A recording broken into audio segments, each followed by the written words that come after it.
Aurtengo aurren matrikulazio kanpainak utzi dizkigun datuei dagokienez, 3 urteko aurren kasuan 5.886 eskari jaso dira sare publiko eta itunpeko ikastetxeetan.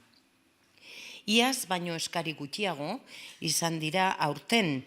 Izan ere, aurtengoa 2015ko jaiotza tasari dagokion eskaria izan baita, eta orduko horretan, 2015ean, 5.991 aur jaio baitziren Nafarroan. Zenbaki orokorra jaitsi bada, azpimarratzekoa da sare publikoaren alde egin dutela gehiengoak. Nafarroako gurasoen gehiengoak. 3 urtekoen aurre matrikulazioaren 72%, publikoaren alde egin du 72%.